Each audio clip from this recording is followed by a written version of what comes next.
guys, welcome back for another video. It feels like just yesterday I was filming our first day of the homeschool year, and now we're already at the end. So today I'm going to give you guys kind of a yearly wrap up.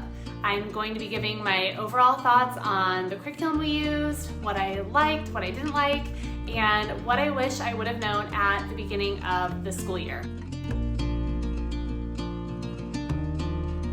So if you don't know me, my name is Sara. I'm a homeschool mom to 4 kids, and this year they were in 6th grade, 5th grade, and I had a pre-K-er. We used a few different things for our curriculum this year, and I'm hoping it will be helpful to you to hear my final thoughts on everything. This is the good stuff, right? It's really interesting to hear about all of the brand new curriculum picks, but hearing about the curriculum after it's been used for an entire year is really valuable, I think. That being said, as you listen to stuff like this, watch videos like this, obviously keep in mind that your kids are different than mine, you're different than me. Although if you enjoy watching my channel, I'm assuming that maybe we have at least some similarities, but this will at least give you an overall idea, a big top-down idea on what I thought about some of this curriculum, and it might help you make some of those final decisions for the upcoming school year. So let's get into the curriculum. I'm going to start with my pre-K-er because I think that this will be the fastest. This year we used My Father's World Voyage of Discovery. This is their pre-K curriculum for just before their kindergarten program. I encourage you to go watch some of my videos about this if you're interested in it, so you can see exactly what it was like and some examples of the curriculum and some of the activities that it involves. Overall, I really enjoyed it, and so did my son. It is a 32-week curriculum that really aims to help kids start to learn their letters and their letter sounds, their numbers from 1 to 10, and colors and shapes. And you also read Bible stories from Genesis to Revelation. You do character development and learn about different people around the community. Because it was planned out in the curriculum, I really was intentional about doing the Bible lessons with my son, and so that was great. And each week there is a part called Helping Together, where you teach a new chore and practice it for a couple of weeks so it becomes a habit, and that structure was really great. So my son now does things like makes his bed in the morning, helps feed the dog, empty the dishwasher, puts away his clean clothes. And because it was a part of his school, I don't know, it made him more excited to do it. And he loved having little jobs to do. Probably his favorite part each week was when we introduced a new letter. We would have a little treasure hunt because he would get a new coin with a sticker on it that had the letter on it that we would be learning that week. And it would go on his little poster that we had up all year. So these are all the different stickers that he would collect all year, and he loved this. And having this up on the wall really helped us remember to practice that letter throughout the week. We liked a couple of the books that came with the curriculum. This one, The Big Book of Things to Spot, was a favorite. And then this right here, Richard Scarry's What Do People Do All Day? This book was great too. It kind of taught about different jobs that help communities run smoothly. The character training books were really great, and there were a lot of art and craft suggestions included that my son really liked too. We liked a lot of this. So I do really recommend this curriculum if you're looking for a preschool curriculum to do with your kids. Obviously, like I've said before, I don't think you need a curriculum to homeschool preschool. The big things we learned this year were the letters, numbers, colors, and shapes. So certainly you could pull together resources and teach those things to your kids. But if you love structure, if you love having everything in one place and lesson plans outlined so you don't have to think about much, you will really like this. I will say, after a few weeks, we did start skipping some of the educational toys because they got a little bit repetitive and boring. So these were things like the alphabet and number puzzles. There's a kid's puzzle and some lacing toys.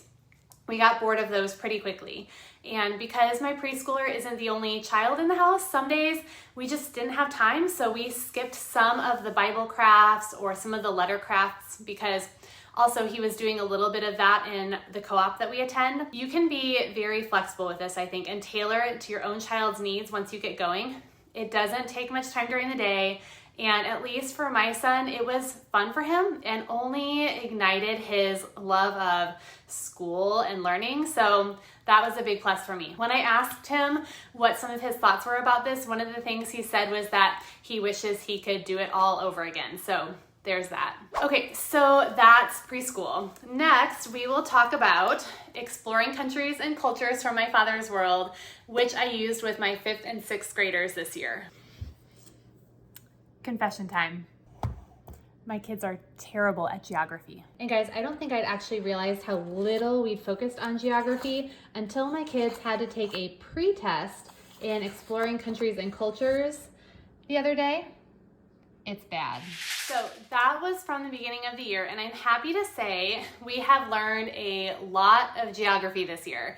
I can't say we're all experts, although one of my daughters can pretty much tell you where any country is on the map right now. And we haven't taken our final test yet. We'll do that in another couple of weeks when we officially finish the curriculum, but I'm happy with what my kids learned this year. Yes, this curriculum is pretty much all geography. There is a Bible component along with art, music, and read-alouds, but it's mainly geography. If you are using My Father's World and are curious about it, definitely go check out some of my videos from the year. I will link the playlist below. But if you are new to My Father's World and your oldest is in 4th through 8th grade, they are going to recommend that you start with this program. My kids were in 5th and 6th grade this year, and I think it went really well. So the main portions we ended up sticking with were the Bible portion, the geography, and the read-alouds. Loved the read-alouds. We're still finishing up a couple of them, but they were excellent. My kids especially enjoyed Kingdom Tales and all of the YWAM books like Amy Carmichael and Nate Saint. For the Bible part, we read through the book of Matthew this year. You basically read the daily passage and have your kids narrate it back to you, and then you go through a couple of questions with them. We had good short discussions around what we read each day. I will say that we also participated in something called Bible Study Fellowship, and it's not that I don't think the Bible portion of this curriculum is enough, but I think that including another Bible study was beneficial for my kids. It was something that they could do in the morning as part of their quiet time before we came together and did the Matthew readings together. We also really enjoyed this book right here, Window on the World. This was a great inclusion with this curriculum, and I'm not going to say that we have all of this information memorized about all of the different groups and religions included in here, but it was really great to read and just help my kids learn that there are many other types of people groups in this world, many different types of religions, how they relate to Christianity, and how we can be praying for them. Geography was also great. There is a lot of heavy map work and reading at the beginning of the curriculum to help kids become familiar with an atlas and different types of maps. But then it starts easing up a bit by about week 5, and you start getting into a pretty good groove. In fact, there were a lot of weeks that we were able to complete everything in just about 3 days out of the week because it wasn't that much work, which was really nice that it didn't take up a lot of time during our week and we could be flexible with things. Now, when you study the different countries, you can go as in-depth as you want to go. At the beginning of the year, I did better at trying to find some fun decorations and extra things to kind of immerse us more in whatever country we studied, but this got really hard to keep up with because as the year went on, our co-op started back up and soccer started and our church ministry and all the things, and there's only so much that you can do. So you can definitely do this. There are some great Facebook groups where you can get some neat ideas of little extras that you can add in to enhance your learning for each country. I do highly recommend trying to find some little snacks from each country that you visit. I was typically able to find things online, and my kids really liked trying out all the different snacks from different countries. And I also recommend trying to have a meal, either making something or going out to a restaurant or whatever for each country. That was a really fun part of this too. This book right here, Come to the Table, a friend mentioned that this was an addition to the 3rd edition of this curriculum, and I didn't really like this book, but take it with a grain of salt. It's mainly a recipe book. We tried maybe 3 recipes in here and didn't like any of them. So if you don't have this book, you'll be fine just simply finding recipes online or in a library book. If you want to make a meal for each country that you learn about. And a really neat idea, a friend just shared this with me and I thought, why didn't I think of this? When she went through the curriculum, she worked it out to where her family had meals with other families that she knew who were from the different places they were studying. And so her kids got to learn more about the culture from them as they shared a meal together. And I thought that was a really great idea if you are able to make it happen. All right, this book, I'm going to be honest, we didn't use it much. It came with the Exploring Countries and Cultures curriculum. It's supposed to be helpful in researching each continent, so helping kids learn how to look up and find information. We did some of the early pages in here in the early weeks and then kind of stopped for one because some days we simply didn't have time, and this was one of the things that I thought would be okay to cut out. And also because the goal was to help your kids really learn how to use reference materials, which my kids were pretty good at already. We did use the internet to look up a lot of things, or we used our atlases or maps, but some of it started to feel kind of like busy work. For 7th and 8th graders using this curriculum, they assigned certain pages to complete, but for younger kids, they just kind of say, work on this continent's pages this week, and they leave it up to you to select which pages that you want to do. If I were doing this again, I think 5th and 6th grade is a good age for this type of resource, but I would probably be more intentional about picking out specific pages that I wanted them to do throughout the year. So it could be a great tool for you if you want to work on research skills with your kids. Just know that there are a lot of pages in here for each continent, and it's okay, I think, if you don't do them all. The worksheets that came with this curriculum for the geography lessons were helpful. We liked those. There is a geography game that you play every week, which is also really good. We used a website called Sara also to practice learning countries on the map, where they were on the map. And we read a lot of library books. So every other week I would pull books from the suggestions in the back of the teacher's manual, and my kids would read those for their silent reading time. So that's a big part of learning about each country and culture as well. This art book came with the curriculum. I didn't use it at all because I had a subscription to Creating a Masterpiece this year, and I actually regret not using it. I think it would have added a little bit more to our learning of each country. And sadly, we didn't even use Creating a Masterpiece as much as I planned this year. We have loved it in years past and have done some really fun art lessons, but next year I'm going to try to do the art recommendations that come with our next program because it's more integrated that way. So if you have time and are able to, I would recommend giving the art lessons a try. They look like a lot of fun, honestly, and like I said, I kind of regret not doing them this year. And then science. We did about half of the year with the science that was recommended, and then we switched to try something new because it just wasn't that engaging for us. So 2 days out of the week, you are reading from this Usborne book, and your kids are then supposed to draw something from the pages that they thought was interesting and write a couple of sentences about it. So the pages kind of look like this. So the reading was fine.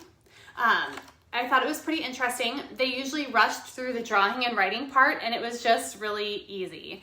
And then we have this Properties of Ecosystems book. This had a lot of information, and then typically there was a worksheet where my kids had to summarize information or write down statistics and things from the reading. I really appreciated the strong biblical worldview of this book, and I think it fit well with what we studied in this curriculum. It was just kind of hard to keep my kids' attention sometimes during the reading because, like I said, there was a lot of information and the worksheets got kind of boring after a while. I don't know if that was just because of their age or what, if they might have done better if they were a little bit older. I don't know. A lot of the experiments and activities seemed very basic too. So we ended up trying out Sonlight Science for the second part of the year. I will say that the readings, the worksheets, and the experiments with Sonlight held my kids' attention a lot more, but there was a big lack of a biblical worldview in the books that we read for that curriculum. My kids even picked up on it and were pointing it out, and it bothered them that God was left out of the books Sonlight chose to include in that curriculum. So I don't know, there has to be a happy medium there, right? I'm not going to say that science was terrible, that this science was terrible. I think it is enough, even though it might not feel like enough when you're doing it. So you could either use this science, the topics coordinate well with the different geographic areas you'll be studying in this curriculum. It just maybe isn't the most interesting science curriculum that we've used. Okay, so overall, exploring countries and cultures, I thought this was a great curriculum. I really enjoyed the time my kids and I spent on it. I think it was fruitful. If your kids like history, they might miss history. And I will say that we did add in history this year. I think if I would have done some of the things like art and more of the research book, adding in history would have been way too much, but it worked out well for us this year. What we did was finish up the BJU Press Heritage Studies 5. We started this last year, but only got about halfway through because it's a 5-day-a-week curriculum and we struggled to get in 5 days of history each week. But we were really enjoying this curriculum. It's American history and covers early Americans to the Obama presidency from a biblical worldview. So we just continued it this year, still only doing 2 to 3 days a week maybe with it. And we just finished it the other week. I loved it. We had some great conversations throughout the curriculum. Now, it's very traditional. You read and then you'll do some workbook pages afterwards.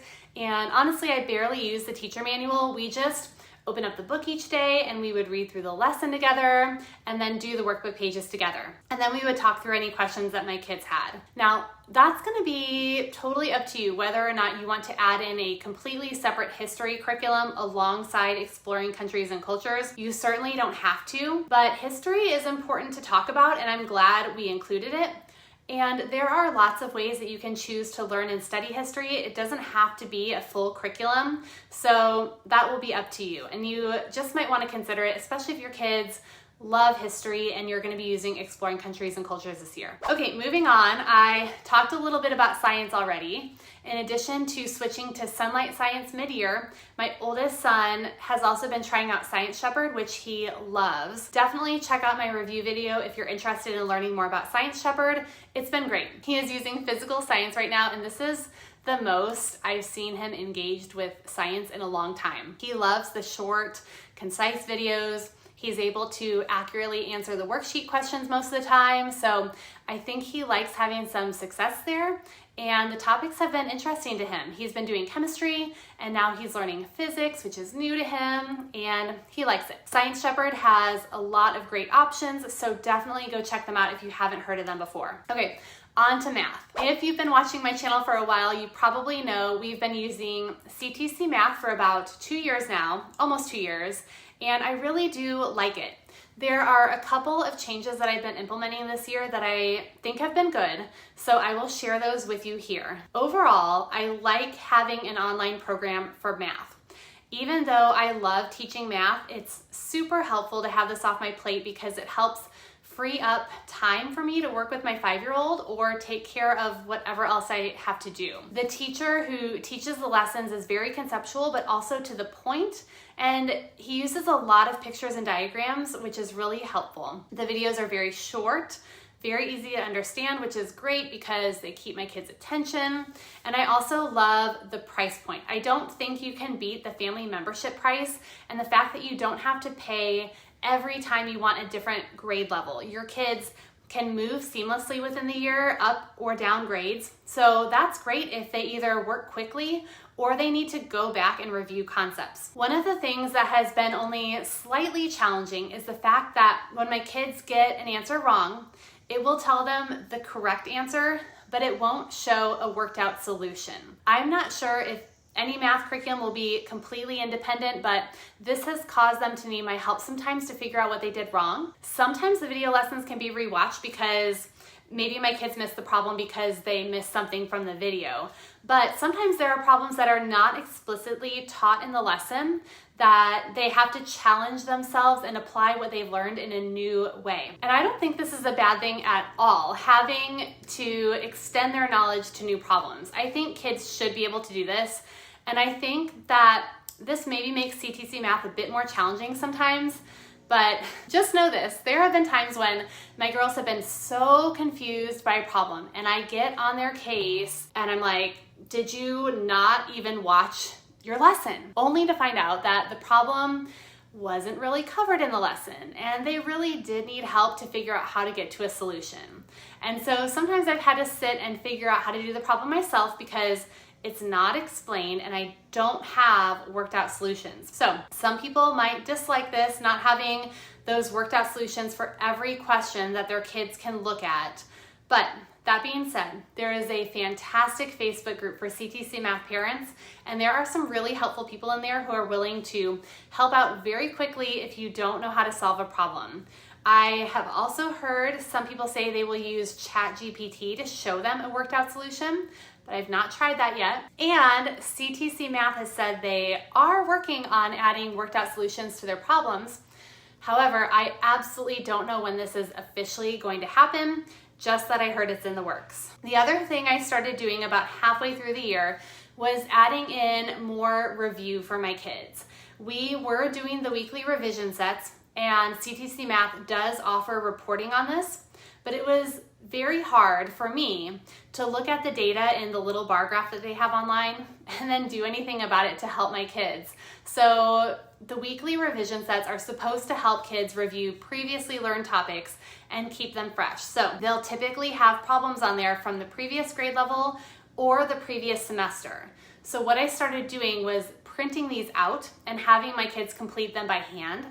That way, when they got an answer wrong, I could actually have them go back and redo it to get it right. And I could also see whether or not it was a big misunderstanding, something big that they were missing, or just something like a simple calculation error. So this has been very helpful. After they finish a section, I've also been assigning diagnostic tests to them to quiz them over what they just learned. Typically, you can use a diagnostic test to see where to place your kids in the program, but I found them to be very helpful to use as post-tests.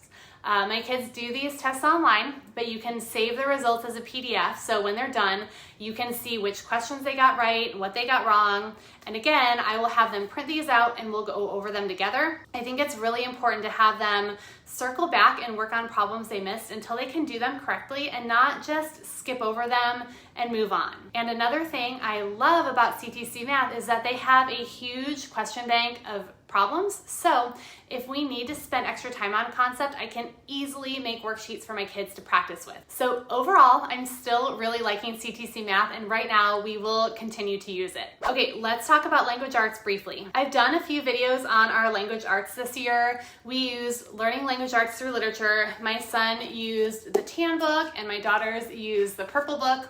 If you are looking for an integrated language arts program that does not take up a lot of time during your homeschool day, this might be a great fit. I found it very easy to use.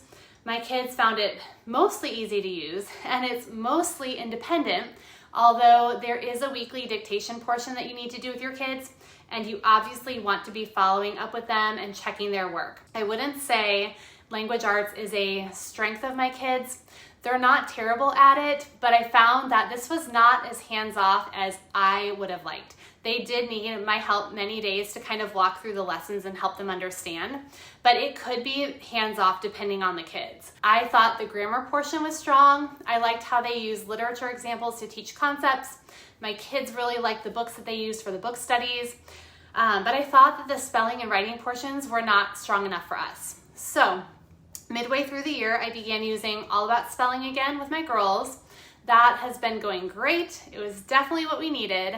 They are having success with it and they're liking it. And although I'm glad we tried it, we aren't going to keep using learning language arts through literature next year. We will continue to use All About Spelling, and we're going to try out Essentials in Writing for all of my older kids. My son is going to try Essentials in Literature, and my daughters are going to use a BJU Press literature curriculum. I've got a few videos on All About Spelling and also the new BJU Press literature curriculum, so definitely go check those out if you're interested in learning more about any of those. All right, we're almost done, you guys. This year, we also used this curriculum from BJU Press, Basics for Biblical Worldview. We kind of sprinkled this in and did a lesson or two a week, depending on the time we had. This curriculum is written for 6th grade, I believe, and I think that's fair. I think if you have a middle school age kid, this would be a wonderful addition to your curriculum. I have a flip through video on this that you should check out. The content in this course is wonderful and so relevant to things that your kids may encounter in today's world. We've had so many good discussions reading through this book. And like I said, we're taking this pretty casually, kind of like the history curriculum. I'm not strictly following the teacher's manual, but we are reading through the chapters together, discussing, and sometimes we'll do some of the workbook pages if I think that they're good. Well, I think they're all pretty good, but some of them have been a little difficult for my 10-year-olds, and some of the workbook pages tend to take us a long time. So we're being flexible with this. And we are going to continue using this next year since we're not finished. So we will continue on and see how far we get next year. Finally, this year we were part of a homeschool co-op. We have been a part of this co-op for years now. It's a small co-op where my kids typically take elective type courses, and they've made some great friends over the years there. So we're continuing with this. It takes up a good chunk of our Thursdays, but we love it, and right now just can't imagine not continuing with it. This year my kids did a drama class. This is kind of a yearly class, and they do 2 productions each year. And we also did a class called J.A. BizTown. This was a wonderful class. My kids really loved it. It's a curriculum from Junior Achievement where the kids learn about things like citizen roles, rights and responsibilities in a community. They learn money management skills, basic business practices, and skills necessary for having a job someday. So all types of things like that. And then at the end of the semester, we visited a simulated town where they put all these skills into practice for an entire day. It was great. I highly recommend checking it out if you have something like this near you. And then I did teach Latin at our co-op to a small group of kids, including my own, and we've been using the Latin series from Memoria Press. We will continue to use this and have really loved it. It's a great Latin program. Okay, I think I'm going to wrap up this year-end review. Like I said, I can't believe it's the end of the year already. It's been a really good one, but I'm excited for the summer and even excited for the curriculum that I have planned for the fall. If you're curious what we will be using next year and you haven't watched yet, make sure to check out the videos that I have on that. And as always, I'm happy to answer any questions you guys may have about anything that we have used. I hope this was helpful to you to hear my final thoughts on all of this curriculum. I hope it helps you make some decisions for your homeschool. Hit that thumbs up button if you enjoyed this video, and please consider subscribing to my channel if you want to see more videos like this, or even just stick around with us as we homeschool this fall. Thanks so much for watching. I will see you next time.